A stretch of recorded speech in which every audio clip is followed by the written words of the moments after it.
안녕하세요. 여러분의 삶이 눈부시게 빛나길 바라는 루나펄스입니다. 오늘은 재수없는 날에 대처하는 법에 대해 소개해 드리겠습니다. 레몬 심리 지음, 박영란 옮김, 갤리온 출판사에서 펴낸 기분이 태도가 되지 않게 중에서 발췌한 내용입니다.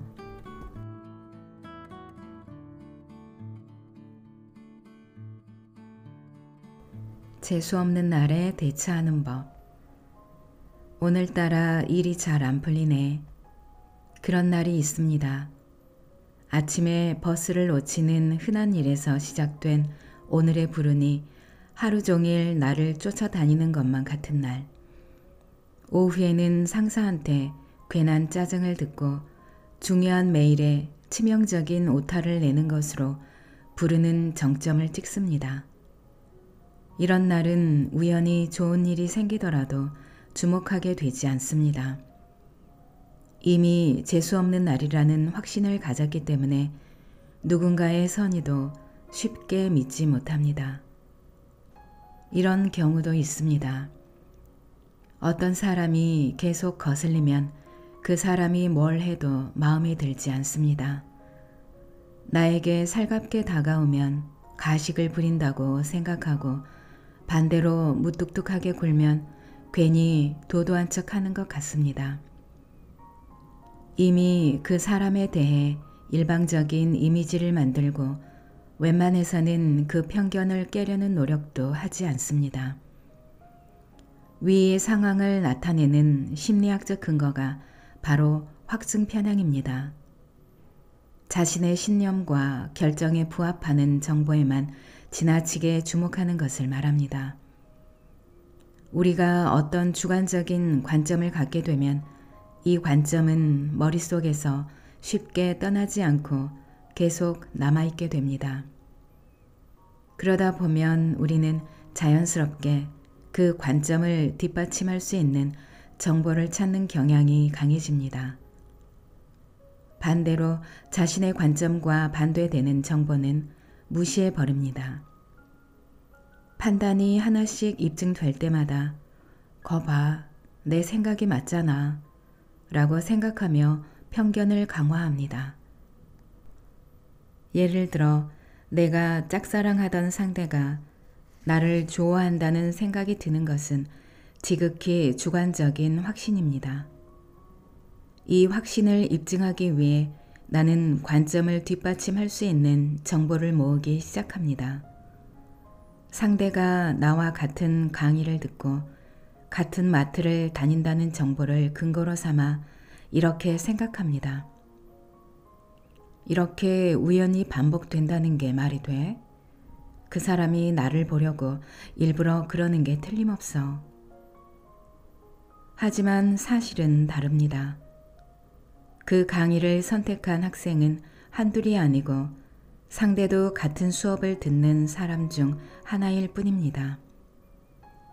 마트에서 마주치는 것은 단순히 두 사람의 생활 반경이 겹치기 때문입니다. 하지만 나는 이 정보가 정말 우연의 일치일 수도 있다는 생각은 하지 못합니다. 사람은 각자의 관점을 갖기에 확증 편향에 빠지기 쉽습니다. 흔히들 자신의 확증이 터무니없이 꾸며낸 것이 아니고 나름대로 근거가 있다고 생각하겠지만 근거란 극히 일부일 뿐입니다. 다시 말해 우리가 보는 것은 지극히 한 부분에 불과하다는 말입니다.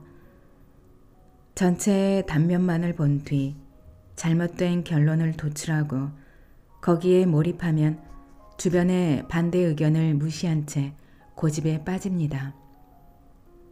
어떻게 하면 확증 편향에 빠지지 않을 수 있을까요? 딱 하나, 그것이 거짓임을 증명하면 됩니다. 거짓을 증명하는 가장 전형적인 방법은 시행착오입니다.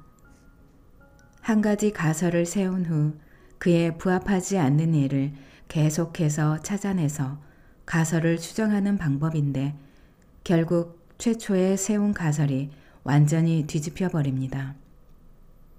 앞에서 얘기한 재수없는 날을 예로 들자면 그러한 날이 존재한다고 생각하는 것이 스스로 세운 가설입니다. 그 다음 해야 할 일은 늘 하던 대로 재수없는 에피소드를 찾아내 그날이 확실히 재수없는 날이라는 것을 확신하는 것이 아닙니다. 적극적으로 행운의 요소를 찾아내서 잘못된 가설을 뒤집어야 합니다. 지각은 했지만 밤새워 작성한 보고서가 좋은 피드백을 받았다거나 갑자기 회사 컴퓨터가 다운됐는데 노트북을 가져온 덕에 무사히 일할 수 있었다는 등의 좋은 정보들을 모으려고 노력해야 합니다.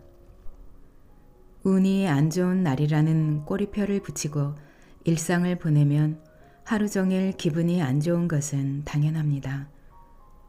확증 편향의 그림자를 줄이는 노력을 해야 상황을 정확히 읽는 분별력이 생기고 사람을 제대로 보는 안목을 가지게 될 것입니다. 섣부르게 평가하고 재단하면 내 기분만 망가지게 됩니다.